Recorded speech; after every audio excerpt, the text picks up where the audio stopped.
Isang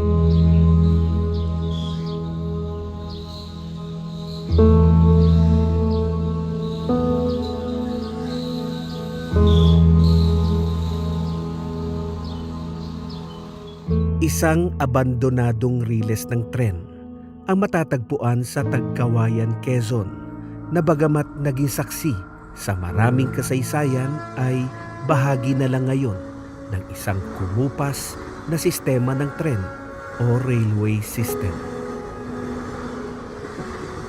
Milyong tao na rin ang nagparoot pa rito, sakay ng mga bagon ng sinaunang tren mula noong dekada 30. Sa halip na sumabay sa modernisasyon ng transportasyon ay tila nalimutan na ang panahon ng daang bakal na ito at wala ng bakas ng tren ang muling namataan.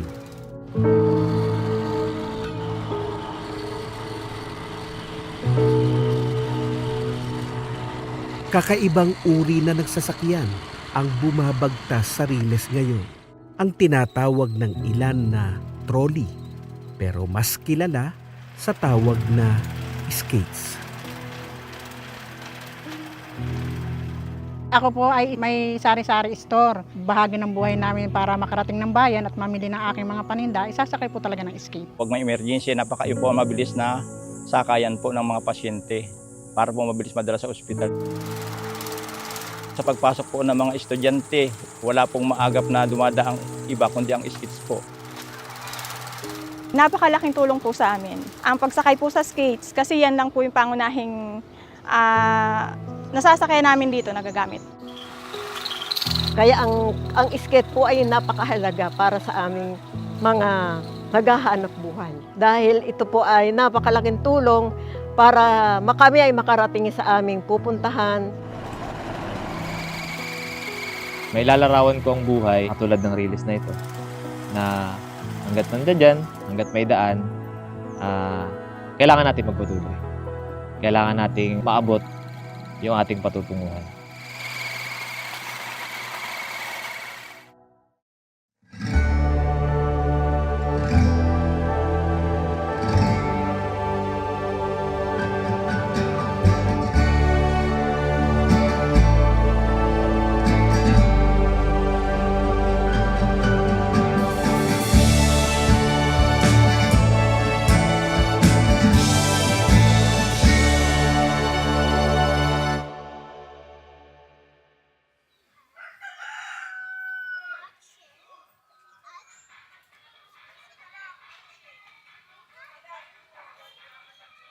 Sa nakaraang mga dekada, tila urong-sulong ang mga panukalang palawakin at pagandahin ang daang bakal o railway system ng Pilipinas. Malaking sangkap pa naman sa pag-unlad ang pagkakaroon ng isang mabilis at maayos na transportasyon. Ngunit tila nalimot na dito ay may isang riles na hindi na muling nadaanan ng tren. Sa halip ay isang improvised na sasakyan na, ang skates, ang tinatangkilik ng mga tao. Ilang dekada na rin ang nakalilipas.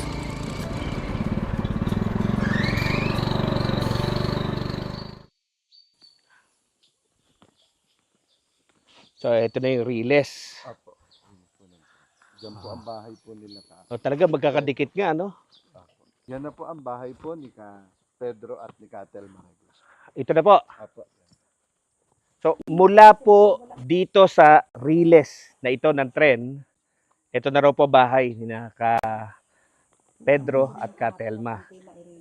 Bibilangin po natin kung ilang hakbang. 1, 2, 3, 4, 4 steps po, nasa bahay na po tayo ng Pamilya Reglos.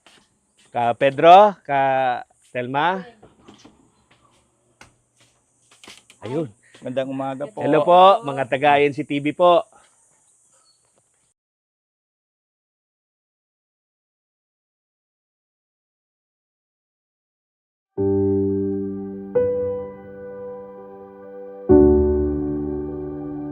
Nagsara ang linya ng Philippine National Railways patungong Quezon Province dahil nasira ng mga kalamidad gaya ng mga bagyo at lindol ang mga tulay at infrastruktura. Idagdag pa ang mga dekada ng kapabayaan, maling pangangasiwa at ang pangkalahatang estado at pagkasira ng mga tren.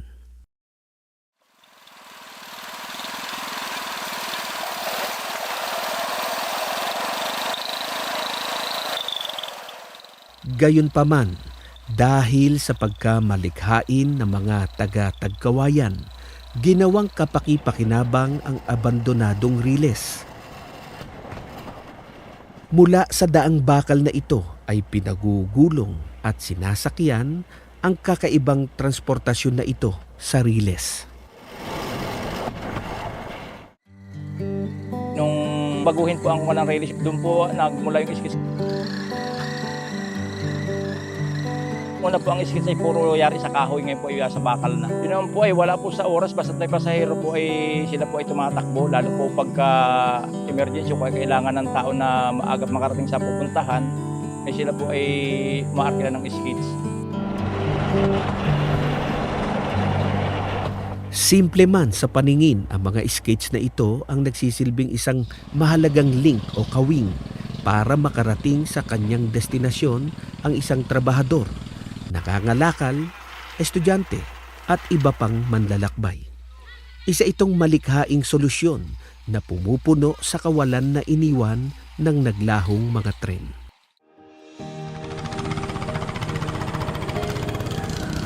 Ang pinaka-minimum po ng mga sahil, halimbawa sa isang barangay, 10 piso lang po ang singil po ng mga mag-skits. Conforme po sa layo ng barangay. Kada isang barangay po, 10 piso.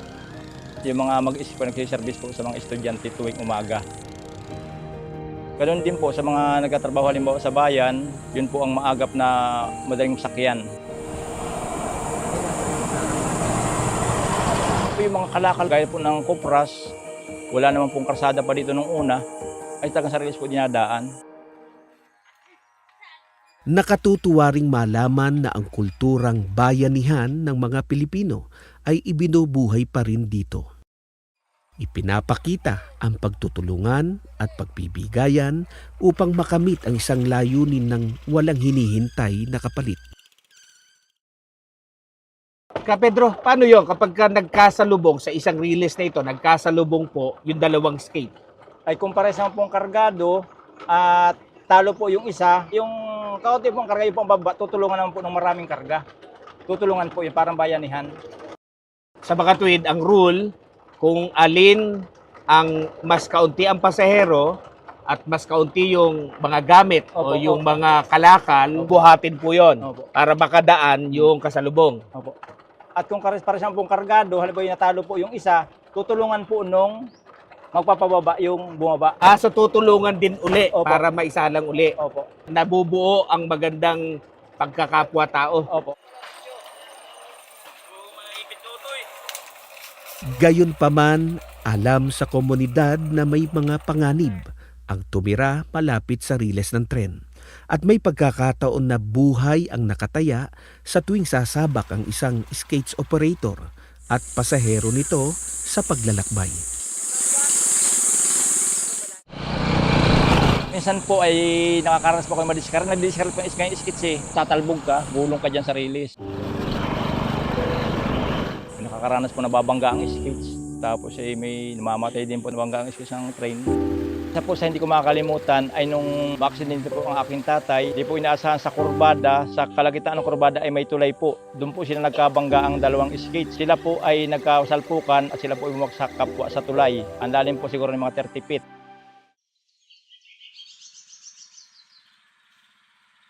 Inalam din namin ang kwento ng buhay ni Ka Pedro, mga masasayang alaala ng kabataan bilang isang anak hanggang maging padre de pamilya sa kanyang pakikipagsapalaran sa buhay at pagtahak ng kanyang skates sa riles ng tren. 1982, binata po ako, nag-umpisa na po ako mag-skates. Nung mag-asawa po ako ay napatigil pang skates dahil ang tinutukan ko po ay ang sa bukid ng pagkukupra po, saka yung pagtutubigan. Nung kami po ay nagkaanak na, siyempre kailangan po ng dagdag income. Yung pag-i-skits ko po ay isa pong napakalaking tulong sa aking pamilya. Ako po ay nag-umpisa sa isang skits. Naipon ko lang po ibang kita hanggang sa naging 2 skits ko. Yung isa pong kinikita po ng isang sketch ko ay dinatabi po namin para po sa pamilya at siya po ang ginamit namin sa pagpapaaral po ng aming anak.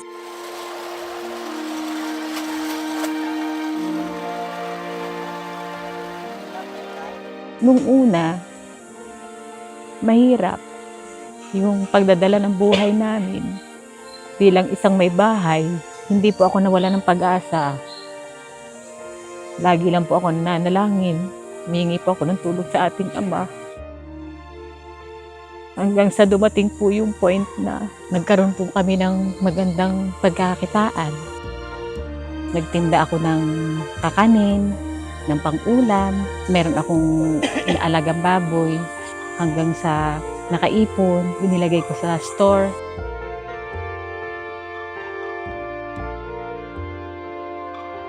Dahil sa panganay, ako po yung unang-unang saksi sa pagsisimula ng buhay naming pamilya. Naranasan po namin talaga na maghirap. Nakikita ko po sa mga magulang ko yung sipag at pagtitiyaga. Bata pa lang po ako. Lahat po talaga ginawa ng mga magulang ko para maitawid yung aming pamilya. Yung tatay ko po, nag-i-skate din. Nagsiservice sa mga estudyante na pumapasok sa school. Then mag-aantay ulit siya ng uwian ng mga estudyante. Nung ako po ay elementary pa lang, tanda ko po habang nakasakay po ako sa skate, inaabutan na rin po kami ng matinding init at malakas na ulan.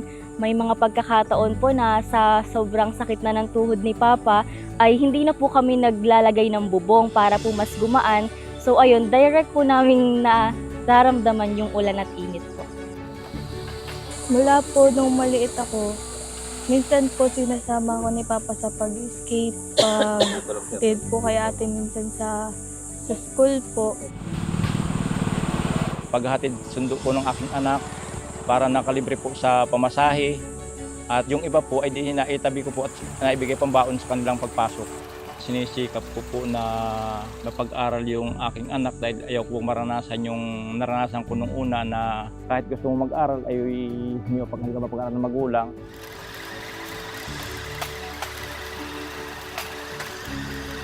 Habang lumilipas ang panahon, nare-realize ko na hindi pala madali yung trabaho ng magulang ko. At doon ko rin na-appreciate yung talagang paghihirap nila.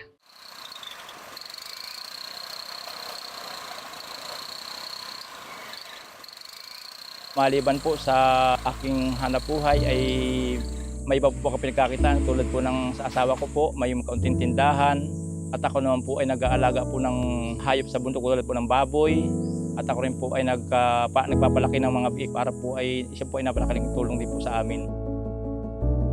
Kahit po kunti lang ang kita, kunti rin po magtabi para in case po na kailangan namin ng bubulin, doon po ako kumukuha. Maaaring payak lang ang buhay namin, pero masaya kami at nagkakaisang pamilya at higit sa lahat, nagmamahalang pamilya.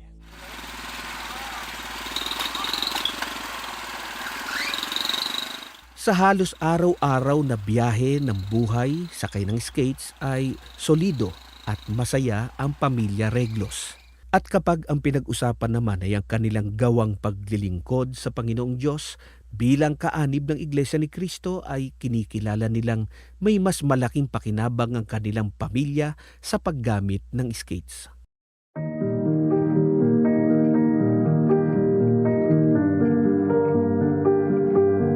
Yung akin pong skates ay napakalaking tulong po, lalo na po sa pagsamba at sa pagtupad po ng aming tungkulin. Yun po ang mabilis naming sinasakyan. Yun pong aking mga anak ay masignangkani po sa Iglesia ni Cristo at sila po ay pinagsisikapong ihatid at sundo sa pagsamba po. Mula po nung pagsamba ng kabataan hanggang sa ngayon pong sila ay malalaki na ay kami po ay sama-sama sumasamba at kami po ay doon nga po sakay sa aming skates bilang service.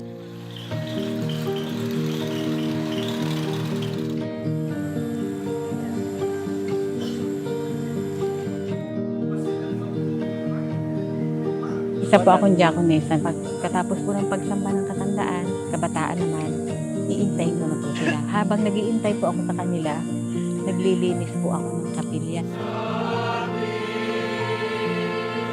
Ako po ay isa pong mga awit, pangulong binhi, kalihim, at may tungkulin po sa pagsamba ng kabataan.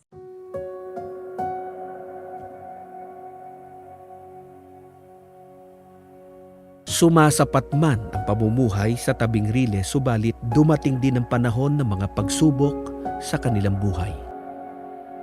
Yung panganay ko po kasing anak, nung maliit pa siya, napakasakitin po. Nagkaroon po siya ng pneumonia. Kunting malamigan lang po siya, lagi na lang po siyang may lagnat, sinisipon, inuubo. Hindi po ako nawalan ng pag-asa dahil siyempre habang sumasamba kami, sa Panginoon Diyos ako humihingi ng tulong hanggang sa dumating po yung point na wala po yung kanyang sakit.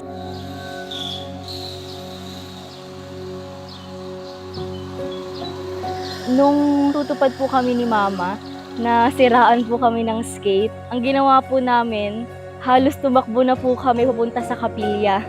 Tapos may mga pagkakataon naman po, may mga bagyo, talaga pong nilalakad namin kahit may mga sanga na talagang lumilipad. Mayroon lang po kaming pangsangga sa ulo, tapos meron po kaming pamalit na damit. Parang po ng pandemya sa pag-skates ay mayroong disadvantage at may advantage. Ang advantage po ay 3 pasahero, malaki ang kita mo. Yung disadvantage naman po, umadalang po ang bumubutan ng bayan dahil nga po pandemic. Awa naman po ng Diyos ay aming po napagtagumpayan mga pagsubok na dumating po sa aming buhay. Sa kabila po ng pinagdaanan ng pamilya ko, talagang nalampasan po namin lahat. Sa Ama po kami nagtitiwala, nananalangin po kami.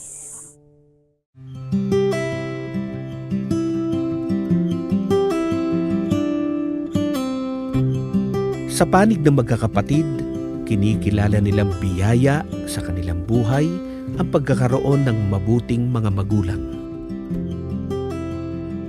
Yun yung habang buhay kong ipagpapasalamat na nagkaroon ako ng mga magulang na matyaga, masipag, tigit po sa lahat, ay laging inuuna yung pananampalataya sa Panginoon. Kaya very thankful po ako na meron pa po ako mga magulang at pinalaki po nila ako na malapit po sa Panginoong Diyos.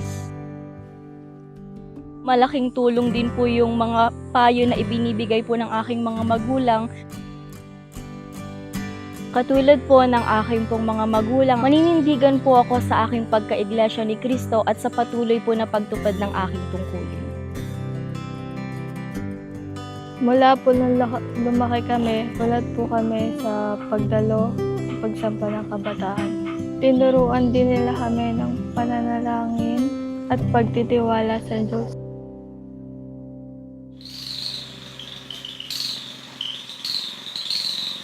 Kung paano ang Riles at ang skates ay bahagi na ng pamumuhay at paglilingkod sa Diyos ng Pamilya Reglos, ay gayon din para sa mga ministro at ministerial workers ng iglesia, sapagkat halos araw-araw ay binabaybay nila ang iisang Riles ng tren sakay ng skates. Kakin, ano-anong mga lokal yung malapit sa Riles dito sa distrito ng Quezon East? Lokal po ng Sumit, lokal po ng Duhat, lokal po ng Plaridel, lokal po ng Pansol Lopez. Ang aming pong distrito, lokal po ng Gumaca. Gayon din po ang lokal po ng Pansol Calawag at lokal po ng Tinataco. Masasabi bang talagang bahagi na ng pang-araw-araw na buhay ng mga kaanib sa Iglesia ni Cristo? Opo, dahil po sa ang karamihan po sa mga kapatid ay taga-tabing Riles na. At ang kanilang hanap buhay po ay ito po, ganito po, pamamasada po ng skates at pagdadala ng mga kalakal sa iba't ibang lugar na kanilang pangunahing ikinabubuhay.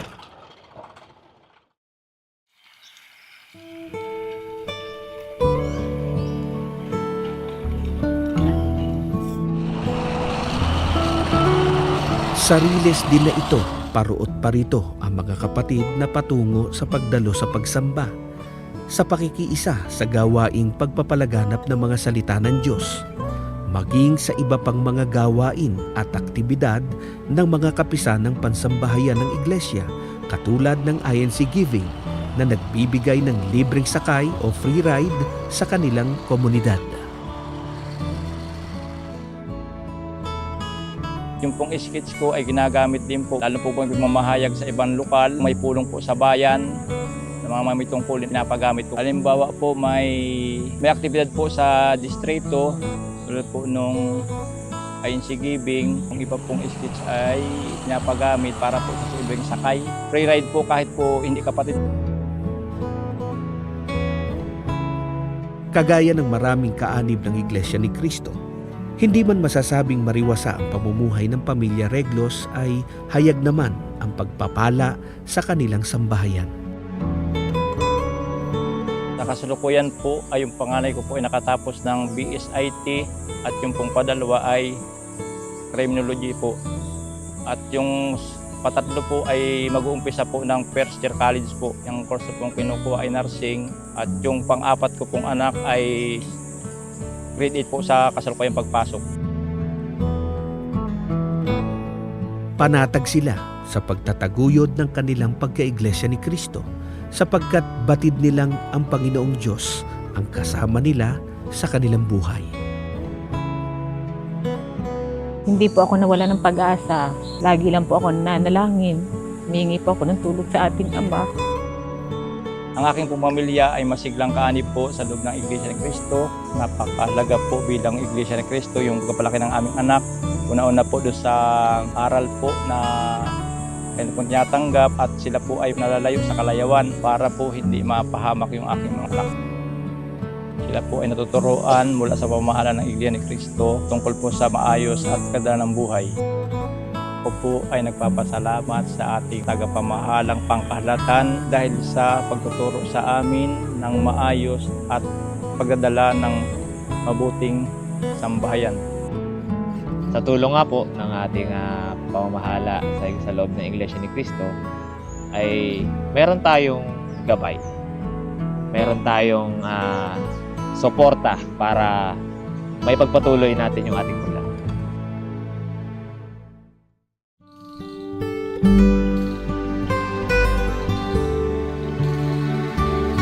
Patuloy na maglalakbay ang pamilya Reglos sa riles na ito ng tren. Mananatili itong kasangkapan na piping sumasaksi sa kanilang pagsisikap at pagpipilit na lalong maging malapit sa Diyos. Wala po akong ibang sasandigan o unang lalapitan kundi ang Panginoon Diyos. Dahil yun po ang pamarang alam ko na sa Diyos muna lumapit.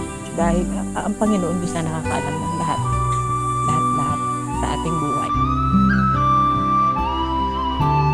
At masasabi ko po higit sa lahat, ang pinakamahalaga po ay ang pananampalataya na dadalhin po namin hanggang kami mabubuhay. Nakatitiyak po ako na makatatapos kami ng aming takbuhin hanggat nananatiling matatag yung aming pong pag-asa, pananampalataya at sa pagtitiwala sa magagawa po ng ating Panginoon Diyos. Kung dumating po kami sa malalaking pagsubok na yon, inaasahan ko na po na mapagtatagumpayan po naming pamilya yung mga darating pa pong pagsubok.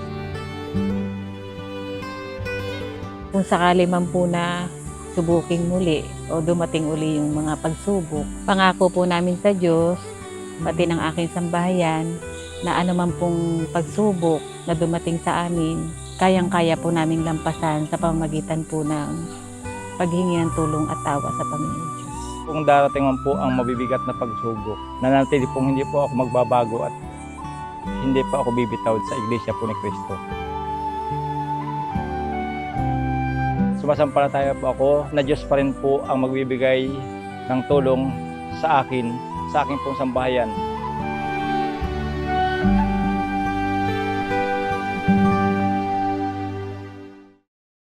Sa mahabang panahon, ang riles ng tren na ito ay nagbibigay ng serbisyo sa mga kababayan natin dito sa Tagkawayan, Quezon. At ang riles ng tren na ito rin, kung mapapanatiling maayos at matibay, ay patuloy na makapagbibigay ng serbisyo sa mga kaanib sa Iglesia ni Cristo para lalo nilang magaan na maitaguyod ang kanilang mga pagsamba at paglilingkod sa ating Panginoong Diyos.